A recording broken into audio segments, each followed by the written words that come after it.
সন্ধ্যার আলোয় মন ভরে ওঠে, গল্পের মঞ্জরি প্রাণে ফোটে। এখানে সব কথা সুরে বাঁধা, মঞ্জুর গল্প মঞ্জরি।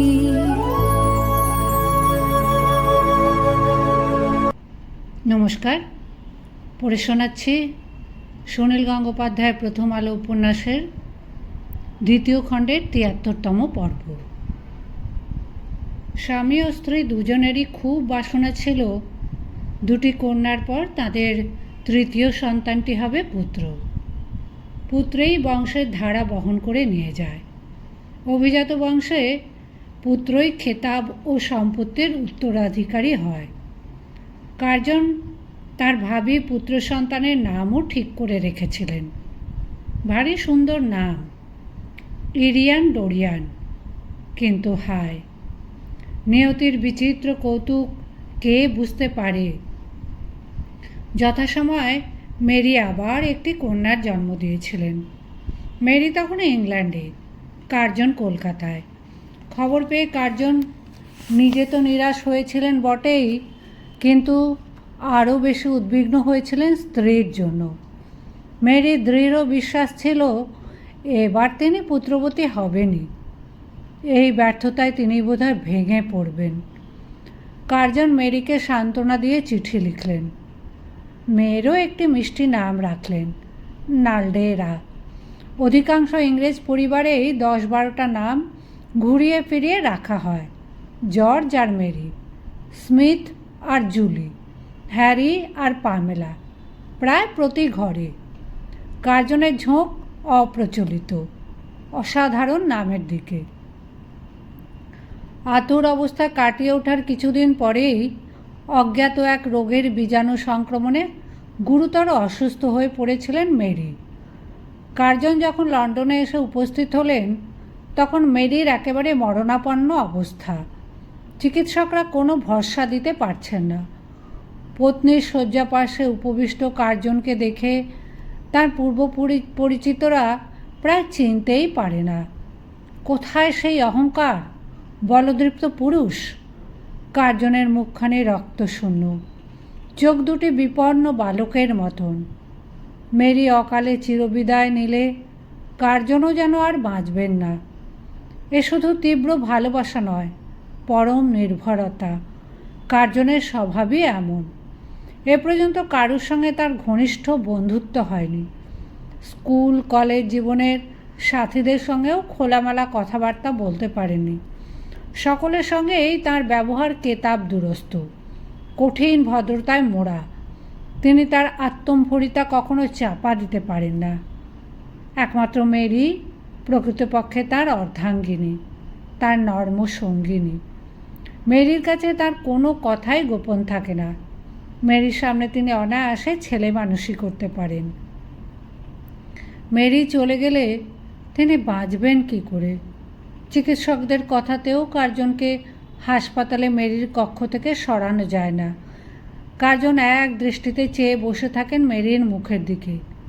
মেরির দুচক্ষু বোঝা, কথা বলারও শক্তি নেই, কিছুই খেতে পারছেন না, যেন যে কোনো মুহূর্তেই প্রাণবায়ু নির্গত হয়ে যাবে।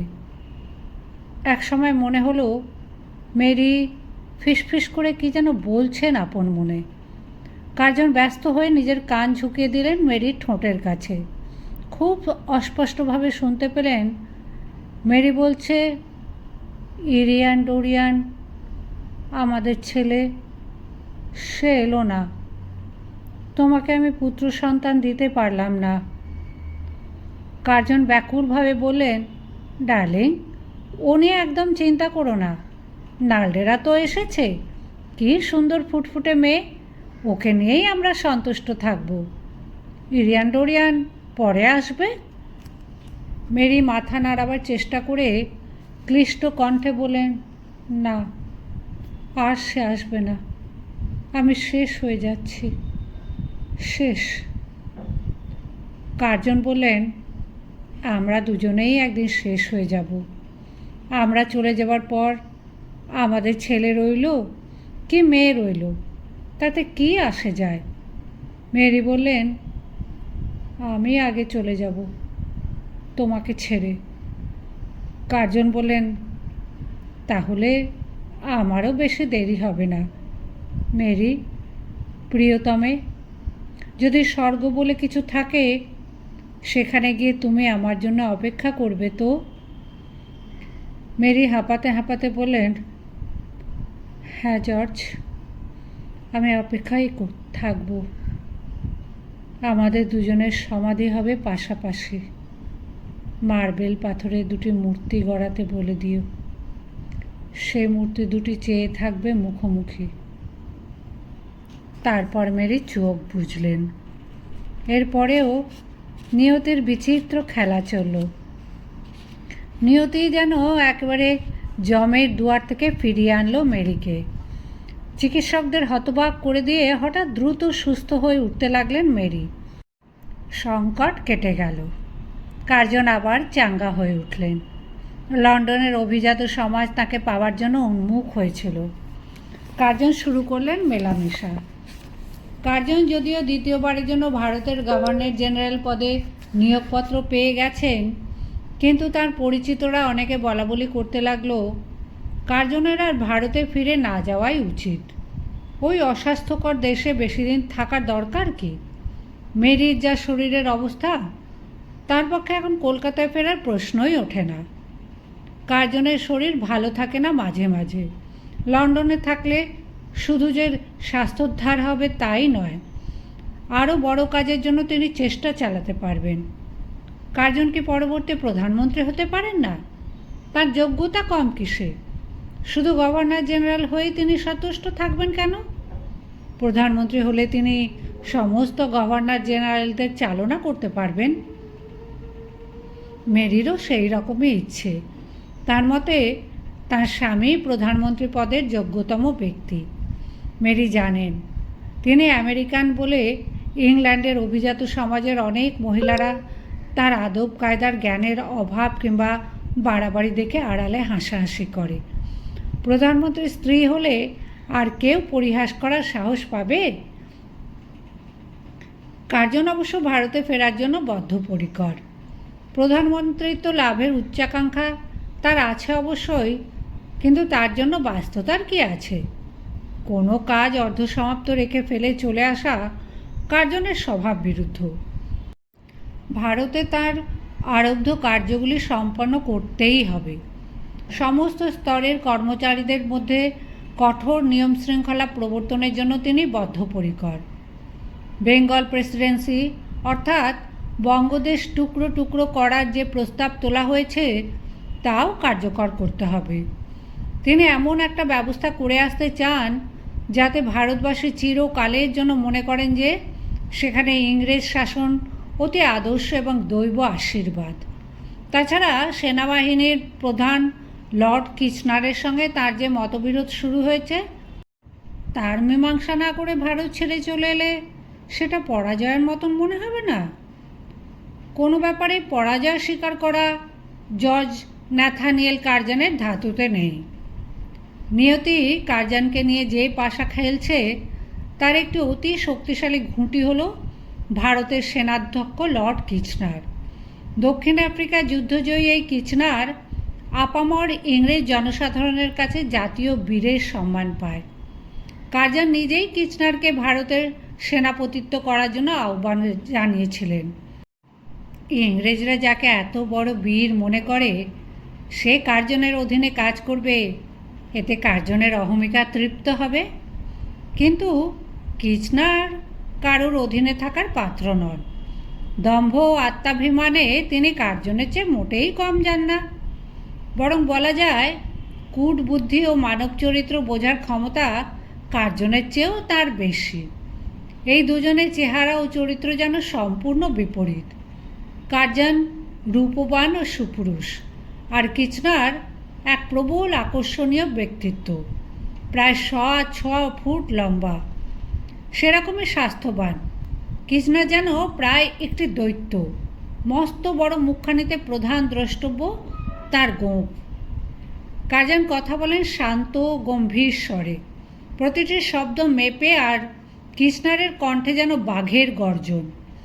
কার্জন অভিজাত ভদ্রতার প্রতিমূর্তি, আর কিচনারের নিষ্ঠুরতার বহু কাহিনী প্রচলিত। খার্টুম জয় করে সেখানকার নেতা মেহেদির মুন্ডু কেটে আনার পর কিচনার সেটাকে রেখে দিয়েছিলেন নিজের টেবিলে। করটিটা পরিষ্কার করে সোনা বা রূপো দিয়ে বাঁধিয়ে তারপর সেটা দিয়ে একটা দোয়ার দান বা পানপাত্র বানাবার ইচ্ছে ছিল তার। খবর পেয়ে স্বয়ং মহারানী ভিক্টোরিয়া সেই মুন্ডটিকে কবর দেবার অনুরোধ জানান। কার্জন বিবাহিত এবং পত্নী প্রেমে মুগ্ধ। কিচনার বিবাহ করেননি, কিন্তু অনেক রমণী পরিবৃত হয়ে থাকতে পছন্দ করেন। ইংল্যান্ডের প্রাক্তন প্রধানমন্ত্রীর পুত্রবধূর সঙ্গেও তার বন্ধুত্ব আছে। সিমলা ও কলকাতায় কিচনারের দুটি আস্তানা। এই দুটি প্রাসাদে প্রচুর লুণ্ঠিত সামগ্রী দিয়ে সজ্জিত। কার্জন যেমন মাঝে মাঝে বড় বড় পার্টি দেন, তাকে টেক্কা দিয়ে কিচনার আরও বেশি আড়ম্বর ও ব্যয়বহুল পার্টি দিতে শুরু করেছেন। যেদিন বিশেষ অন্তরঙ্গ 5-6 জনকে নেমন্তন্ন করেন, সেদিন বেরোয় সোনার সেট, কাপ, প্লেট, থালা, গেলাস, কাঁটা, চামচ সব খাঁটি সোনার। সমস্ত অর্থই খরচ হয় সেনাবাহিনীর তহবিল থেকে। হিসাবরক্ষকরা আপত্তি জানালে কিচনার তা তোয়াক্কা করেন না। কিচনারের নিজস্ব জুড়ি গাড়িটি টানে দুটি বিশালাকায় কুচকুচে কালো ঘোড়া। অমন ঘোড়া এদেশে বুঝি আর একটিও নেই। সহিস রাখেন না। প্রায় কিচনার নিজেই সেই গাড়ি চালিয়ে হাওয়া খেতে যান। এক হাতে রাজধরা, অন্য হাতে চুরুট। কিচনার যখন প্রচণ্ড জোরে সেই গাড়ি হাঁকে যান, কলকাতার নাগরিকরা শঙ্কা মিশ্রিত মুগ্ধতায় হাঁ করে চেয়ে থাকে। এহেন কিচনারের সঙ্গে কার্জনের যে সংঘাত বাঁধবে তা যেন অবধারিত। কিচনার আসবার আগে থেকেই কার্জন সেনাবাহিনীকে চটিয়ে রেখেছেন। অধিকাংশ ব্রিটিশ সৈন্যই ভারতীয়দের মানুষ বলেই গণ্য করে না। সব সময় মনের মধ্যে একটা তীব্র ঘৃণা জাগিয়ে রাখাই যেন একটা দেশকে পদানত করার সফলতম উপায়। কুকুর বিড়ালকে যেমন যখন তখন লাথি মারা যায়, সেই রকম ভারতীয় কর্মচারীদেরও লাথি, চড়, ঘুষি মারতে বিবেকের কোনো দায় নেই। আরদালি, পাচক, সহিস শ্রেণীর লোকেরা এইরকম মার খেয়ে কখনো কখনো মরেও যায়। কেউ তা নিয়ে মাথা ঘামায় না। অনেক দিন থেকেই এরকম চলে আসছে। লেফটেন্যান্ট গভর্নর বা ভাইসরয়ের মতন উচ্চ পদাধিকারীদের কাছে এসব খবর পৌঁছয় না, পৌঁছলেও কান দেন না।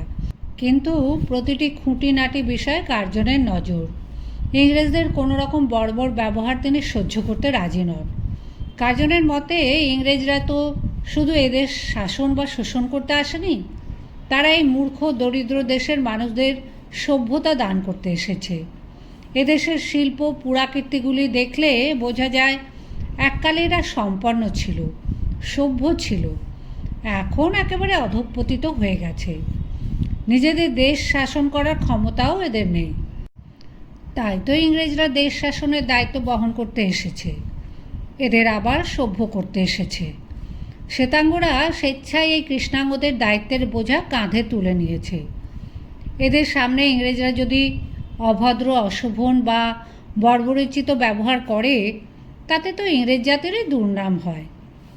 ইংরেজরা যে শিক্ষায়, সভ্যতায়, ভদ্রতায় চূড়ান্ত শিখরে অবস্থান করছে, তা এদের সব সময় বোঝানো দরকার। তাছাড়া ইংরেজ সরকার এদেশে উপহার দিয়েছে একটা সুষ্ঠু বিচার ব্যবস্থা। সেখানে শ্বেতাঙ্গ অপরাধীদেরও শাস্তি পেতে হবে, নইলে বিচার ব্যবস্থার নিরপেক্ষতা থাকবে কি করে? ইংরেজ কর্মচারী, সেনাবাহিনী বা চা বাগানের মালিকরা কারুর ওপর নৃশংস অত্যাচার করেছে শুনলেই কার্জন ব্যবস্থা নিতে তৎপর হয়ে ওঠেন। বুটের আঘাতে কোনো নিরীহ মানুষকে মারার জন্য কোনো ইংরেজকে সেনাবাহিনীতে নিযুক্ত করা হয় না। সেরকম ঘটনা ঘটলে ইংরেজ সৈন্যও নিস্তার পাবে না। চা বাগানের মালিকরা নিজেদের এলাকাটাকে নিজস্ব সাম্রাজ্য মনে করে। কুলিরা যেন কৃতদাস। তাদের বেত্রাঘাত করা কিংবা কুলি রমণীকে উলঙ্গ করিয়ে ঘোরানোর কথা প্রায় শোনা যায়। কার্জন সঙ্গে সঙ্গে ওই সব অপরাধীদের বিরুদ্ধে ব্যবস্থা গ্রহণের আদেশ দেন। এই নিয়ে সেনাবাহিনী ও ইংরেজ ব্যবসায়ীদের মধ্যে বিক্ষোভ দানা বাঁধতে শুরু করেছে। কার্জনের খুব কাছাকাছি লোকরাই যে তার এত বাড়াবাড়ি পছন্দ করছেন না তিনি বুঝতে পারেন না। চূড়ান্ত ব্যাপার ঘটেছিল নবম ল্যান্সার বাহিনীর একটি ঘটনায়।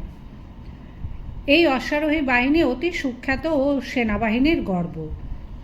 ব্রিটেনের বনেদি বড় বড় ঘরের ছেলেরা ছাড়া অন্য কেউ এ বাহিনীর অন্তর্ভুক্ত হওয়ার সুযোগ পায় না। প্রতিটি স্বাস্থ্যবান তরুণের পোশাক স্বর্ণখচিত, বহুমূল্য ও উজ্জ্বল। তাদের বীরত্বের প্রসিদ্ধি আছে।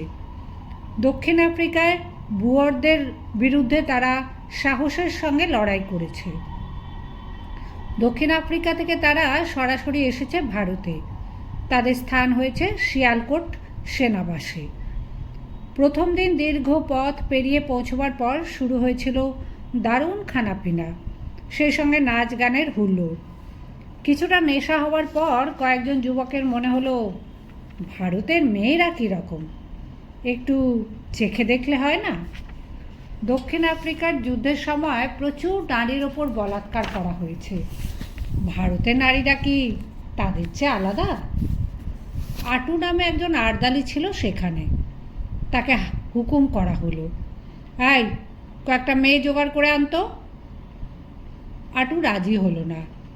যতই নিচু পদের হোক, সেও একজন সরকারি কর্মচারী। ওপরওয়ালার লালসা মেটাবার জন্য নারী সংগ্রহ করা তার কাজ নয়। গোয়ারের মতন মুখের ওপর বলে দিল সে কথা।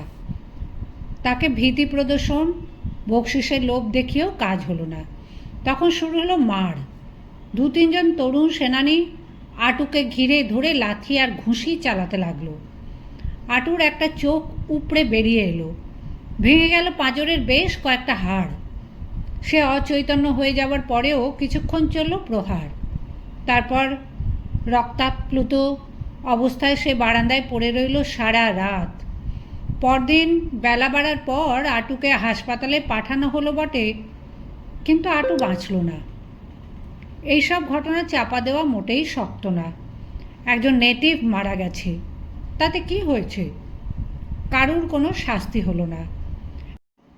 এমন একটা তুচ্ছ ব্যাপার ভারতের বড়লাটের কর্ণগোচর হওয়ার কথাও নয়। কিন্তু লর্ড কার্জন নিজের নামের প্রতিটি চিঠি খুলে পড়েন, নিজে উত্তর দেন। আটুর কয়েকজন আত্মীয় সরাসরি ঘটনাটি জানিয়েছে সুবিচারের আবেদন করে। সে চিঠি পড়েই কার্জন উত্তেজিত হয়ে উঠেছিলেন। এ তো খুন, খুনিরা শাস্তি পাবে না? ভারতীয়রা তাহলে ইংরেজ শাসকদের শ্রদ্ধা করবে কেন? শ্বেতাঙ্গ হলেই কোনো কালো মানুষকে যখন তখন হত্যা করেও নিষ্কৃতি পেয়ে যাবে, এটা কার্জন কিছুতেই মেনে নিতে রাজি নন। কার্জন তদন্তের আদেশ দিলেন। তখন তাকে জানানো হলো যে আটুর মৃত্যুর পর একটা কোর্ট অফ এনকোয়ারি হয়েছিল। কারোর কোনো দোষ খুঁজে পাওয়া যায়নি। ওটা একটা দুর্ঘটনা। কার্জন বুঝলেন এটা একটা ধামাচাপা দেবার চেষ্টা মাত্র।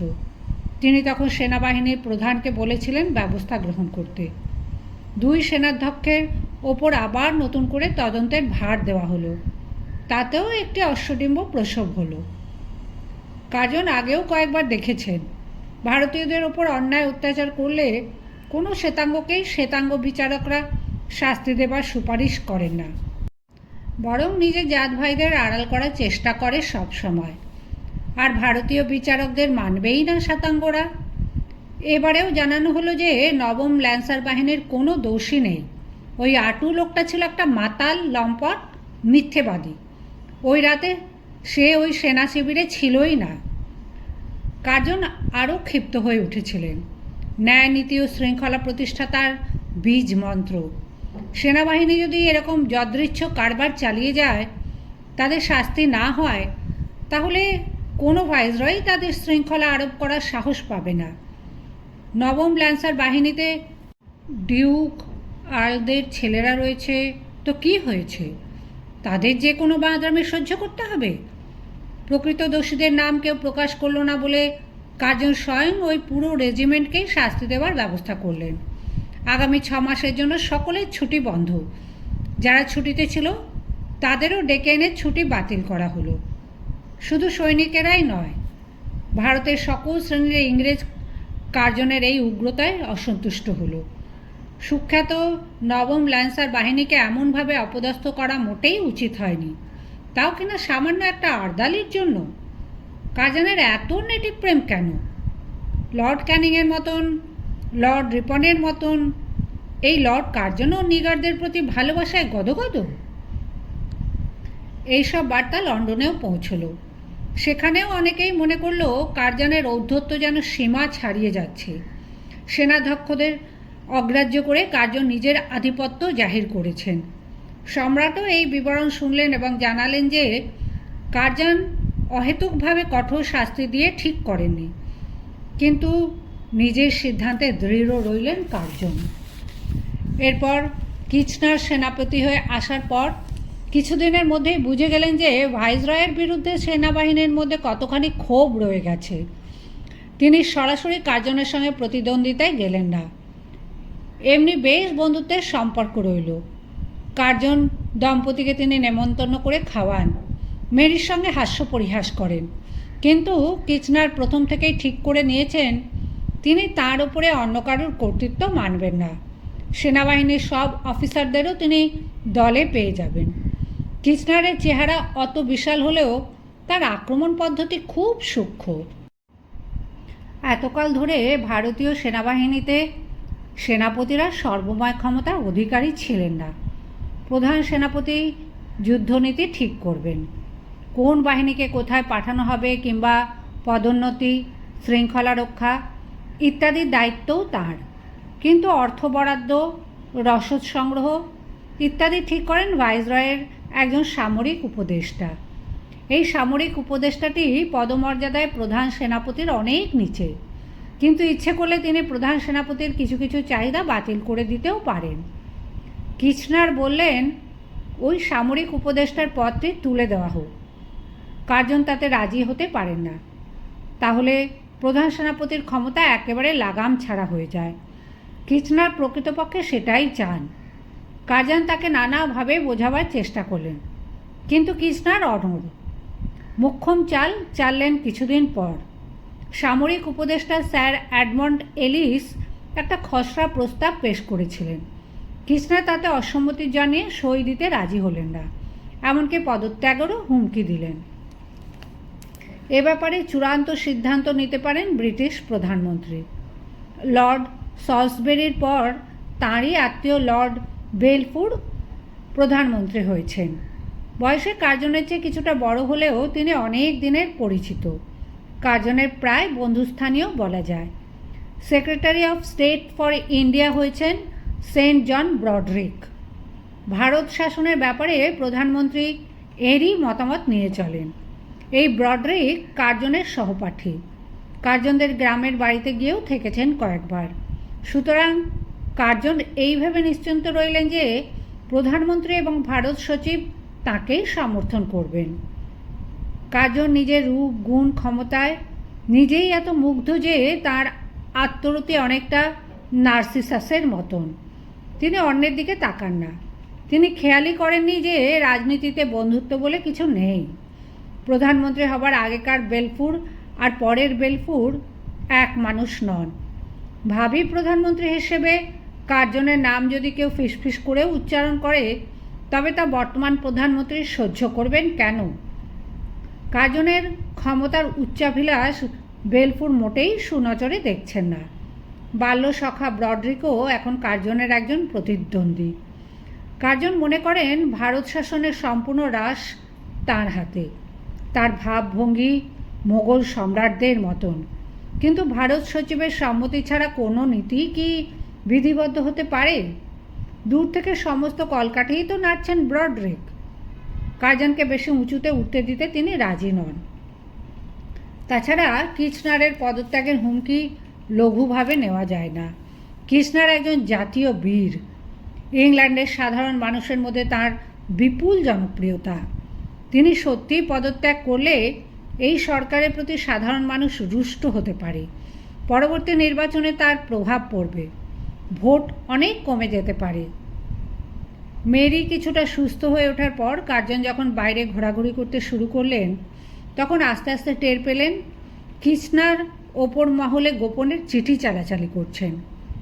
এটা গর্হিত কাজ। সেনানায়কের চিঠিপত্র ভাইসরয়ের দপ্তর মারফত আসা উচিত। তবু কার্জন আত্মবিশ্বাসে অটল রইলেন। তাঁর ধারণা ব্রিটিশ মন্ত্রিসভা কখনোই ভাইসরয়ের চেয়ে সেনাপতির দাবিকে গুরুত্ব দিতে পারে না। কার্জনের অনুপস্থিতিতে মাদ্রাজের গভর্নর লর্ড অ্যান্টাহিল অস্থায়ী ভাইসরয় হিসেবে কাজ চালাচ্ছেন।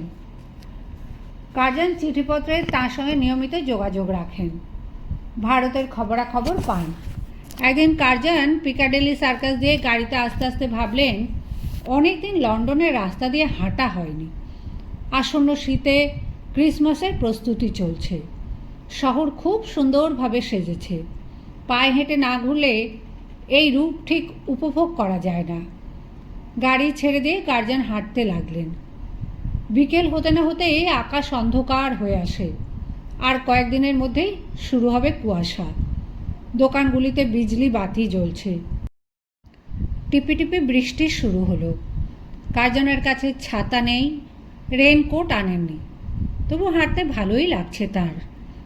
বৃষ্টি কিছুটা জোরালো হতে তিনি একটি বাড়ির পোর্টিকোয় এসে দাঁড়ালেন। আরও অনেক পথ চলতি লোক জমেছে সেখানে। কিছুটা ঘেঁষাঘেঁষি করতে হচ্ছে। হঠাৎ কার্জন খেয়াল করলেন তাকে এখানে কেউ চেনে না। লন্ডনের রাস্তায় অন্য সব সাধারণ মানুষের মতনই তিনি একজন। কেউ ভ্রুক্ষেপ করছে না তার দিকে। এমনকি দু একজন তাকে ঠেলাঠেলি করে সরিয়ে দিচ্ছে। এই সময় তিনি ভারতবর্ষের যে কোনো অঞ্চলে দাঁড়িয়ে থাকলে কি হতো? ভৃত্য, খিদমতগার, দেহরক্ষী মিলিয়ে অন্তত 300-400 জন ঘিরে থাকতো তাকে। পুলিশ ও প্রশাসন কর্মীরা তটস্থ হয়ে অপেক্ষা করত। এখানে তার পাশে যেসব লোক দাঁড়িয়ে আছে তারা জানে না তিনি লর্ড কার্জন। ভারতবর্ষের মতন বিশাল উপনিবেশে তিনি দণ্ড মুন্ডের কর্তা। রাজা মহারাজা নবাবরা তাঁর সামনে মাথা ঝুঁকে কুর্নিশ করে। কার্জন ঠিক করলেন তিনি ভারতে ফিরে যাবেন। কলকাতার মৃদু শীত অতি মনোরম। মেয়েদের সঙ্গে ক্রিসমাস কাটিয়ে যাবারও ধৈর্য ধরতে পারলেন না। কার্জন যদি ইংল্যান্ডেই থেকে যেতেন, দ্বিতীয়বার ভাইসরয় হিসেবে ভারতে ফিরে না আসতেন, তাহলে তার নিজের ভাগ্য এবং ভারতের রাজনৈতিক ভাগ্য অন্য কোন দিকে প্রবাহিত হতো কে জানে। ডিসেম্বর মাসে কার্জন একা ফিরে এলেন কলকাতায়। এসেই ঝাঁপিয়ে পড়লেন কাজে। কিচনারের সঙ্গে মতবিরোধ আপাতত ঝুলে রইল। অন্য একটি গুরুতর ব্যাপারে তাকে মনোনিবেশ করতে হলো। কার্জন যতদিন ইংল্যান্ডে ছিলেন তার মধ্যে ছোটলাট অ্যান্ড্রু ফ্রেজার আর স্বরাষ্ট্র সচিব রিজলি এই দুজনে মিলে মনের আনন্দে বাংলার মানচিত্র কাটাকুটি করেছেন। বাংলা ভাগের যে পরিকল্পনা কার্জন দেখে গিয়েছিলেন তা পরিবর্তিত হয়ে গেছে অনেকখানি। প্রস্তাবিত নতুন রাজ্যটিতে উত্তর বাংলার আরও কয়েকটি জেলা জোড়া হয়েছে। মুসলমান প্রধান সব অঞ্চল ঢুকে গেছে এর মধ্যে। আরও সংকুচিত হচ্ছে মূল বাংলা। সারা ভারতে আর কোথাও ধর্মের ভিত্তিতে রাজ্য গড়া হয়নি। বাংলা ভাগ করার সময় এই ধর্মের প্রশ্নটি এসে পড়ায় দৈবাৎ যেন অনেক সুফল পাবার সম্ভাবনা দেখা দিয়েছে। মুসলমানরা প্রায় সকলেই এই পরিকল্পনাকে স্বাগত জানিয়ে রাতারাতি ইংরেজ ভক্ত হয়ে গেছে। বাক্যবাগী হিন্দু বাঙালিরা হীন বল হয়ে যেতে বাধ্য। বঙ্গভঙ্গের প্রধান রূপকার কার্জন নন, রিজলি ও ফ্রেজার, এই দুই রাজকর্মচারী। কার্জন ফিরে এসে পরিবর্তিত এই নতুন রাজ্যটির পরিকল্পনা দেখে আপত্তি জানালেন না। ভারত সচিব ব্রডরিকের সম্মতি ছাড়া এটা কার্যকর হবে না। ব্রডরিক এখনও মতস্থির করতে পারেননি। তবু এরই মধ্যে বাংলার বিভিন্ন স্থানে বিক্ষোভ শুরু হয়ে গেছে। কার্জন তাতেই বেশ উৎসাহ বোধ করছেন। সরকারিভাবে ঘোষণার পর আন্দোলন নাকি তীব্র হবার সম্ভাবনা আছে। গোয়েন্দা বিভাগ এই রিপোর্ট দিয়েছে। বাঙালিরা কতটা আন্দোলন করতে পারে কার্জন তা দেখতে চান। তার দৃঢ় বিশ্বাস বাঙালিদের উদ্দীপনা দুদিনেই মিয়ে যাবে। এদেশের গরিব মানুষদের সম্পর্কে কার্জনের যতই সমবেদনা থাক, শাসন কার্যের ব্যাপারে এদেশে ওদের কোনো অধিকার দেওয়া দূরে থাক, কোনো সমালোচনাও তিনি সহ্য করতে রাজি নন। সন্ধ্যের পর কার্জনের বড় ফাঁকা ফাঁকা লাগে। গৃহকর্ত্রী না থাকলে বাড়িতে লোকজনদের আমন্ত্রণ জানানো যায় না। তিনি নিজেও অন্য কোথাও যেতে চান না। মেরি নেই, মেয়েরা নেই, এত বড় বাড়িটাকে একেবারে শূন্য মনে হয়। ফিরে আসার পর মেরির শয়নকক্ষে কার্জন একদিনও ঢোকেননি।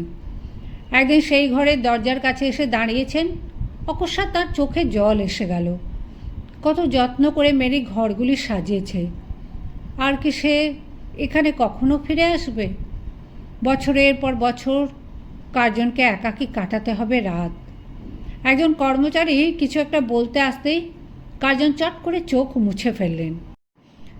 তার কোনো দুর্বলতার পরিচয় অন্যরা জানতে পারে না। আবার তার মুখমণ্ডল হয়ে গেল কঠোর অহংকারীর মতন। তিনি ভুরু তুলে বললেন, কী ব্যাপার? কর্মচারীটি জানালো যে স্যার হেনরি কটন তার দর্শন প্রার্থী। আগে থেকে অ্যাপয়েন্টমেন্ট করা আছে, জরুরি প্রয়োজনের কথা বলছেন।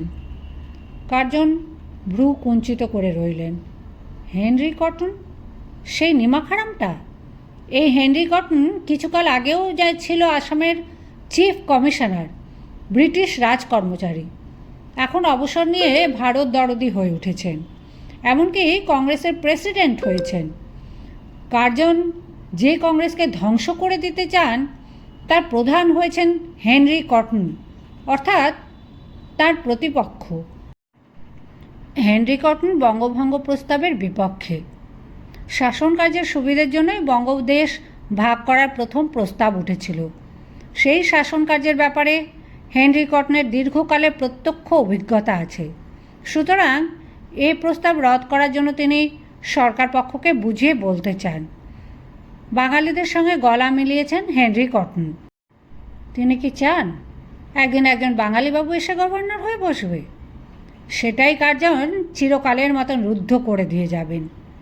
কার্জন গম্ভীরভাবে বললেন, কটনকে বলে দাও দেখা হবে না।